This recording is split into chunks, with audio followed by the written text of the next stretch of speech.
Have you ever heard of a lost empire? A city of scholars and merchants that vanished almost overnight? Today, we journey into the heart of West Africa to uncover the story of the Kong Empire, a realm built on faith, gold, and ambition, whose rise and fall hold secrets that still echo through the savannas. Imagine a time in the early 18th century. The trade winds of West Africa are shifting. Camel caravans laden with precious goods traverse the vast Sahara. In the midst of this bustling commerce, a new power is about to emerge.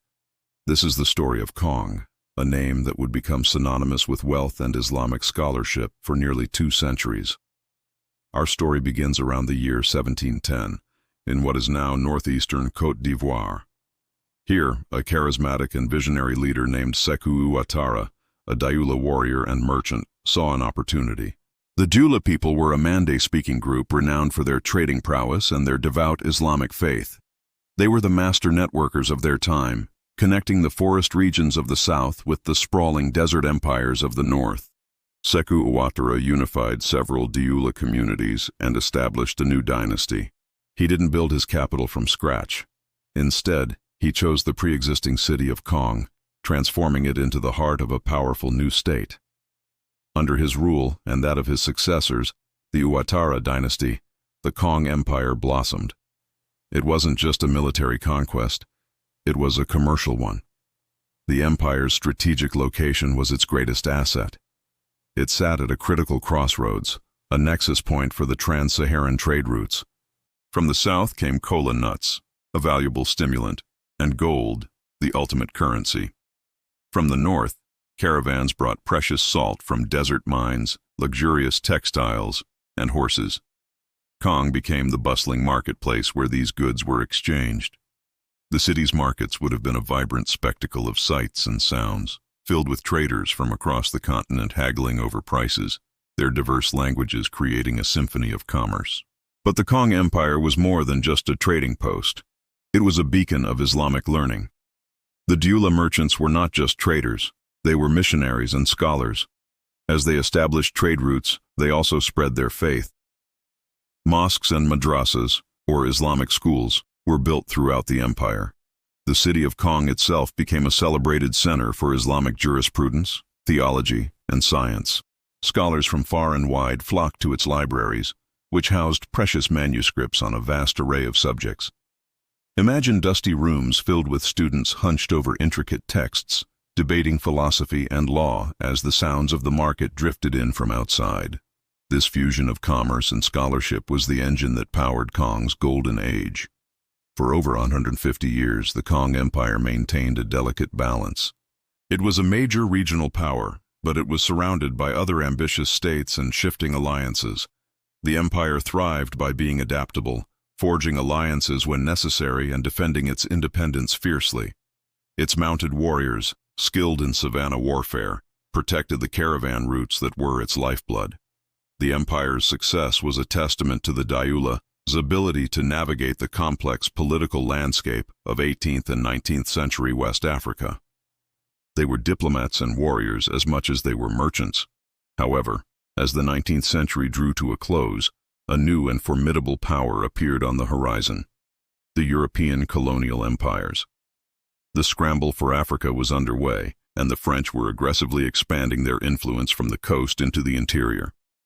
The leaders of Kong, perhaps seeing the inevitable, made a calculated decision. They chose to cooperate with the French, signing treaties that they hoped would preserve their autonomy and secure their trade interests in the face of the changing world order. They saw it as a pragmatic choice, a way to navigate the treacherous new political currents. This decision, however, would have catastrophic consequences. It placed the Kong Empire in direct opposition to one of the most powerful resistance leaders of the era, Almami Samori Touré. Samori was building his own vast empire, the Wassoulou Empire, and was engaged in a fierce, prolonged war against French colonial expansion. He viewed anyone who collaborated with the French as an enemy.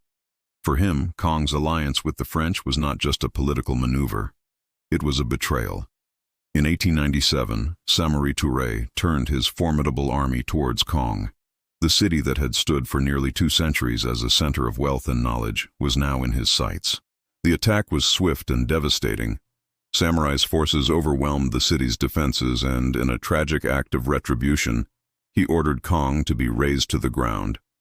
The magnificent mosques were destroyed, the bustling markets were silenced, and most tragically, the great libraries and their priceless collections of manuscripts were put to the torch. In a matter of days, the Kong Empire was wiped off the map. Its scholars were scattered, its trade routes were severed, and its cultural heart was turned to ash. The city that was once a beacon of civilization became a smoldering ruin. The destruction was so complete that the empire effectively ceased to exist. Today, the story of the Kong Empire serves as a powerful and poignant reminder of the rich and complex history of pre-colonial Africa. It challenges the simplistic narratives of a continent without history. Kong was a sophisticated state with a vibrant economy, a deep intellectual tradition, and a complex political system. Its destruction was an immense cultural loss, not just for West Africa, but for the entire world. How many scientific discoveries, philosophical insights, and historical records were lost forever in those flames? What can we learn from Kong's tragic fate? Was its alliance with the French a fatal miscalculation, a French trap, as some might call it? Or was it a desperate gamble in an impossible situation? Could the empire have survived by resisting, or was its destruction inevitable in the face of the colliding ambitions of Samori Touré and the French colonialists? These are questions that historians still debate today. The legacy of Kong endures, not in grand monuments, but in the memory of its people and the scattered remnants of its culture. The story of its rise and fall is a testament to the brilliance of African civilizations and a somber lesson on the fragility of power and the devastating cost of conflict. It reminds us to look deeper into the past, to uncover the stories of the empires that have been lost to time.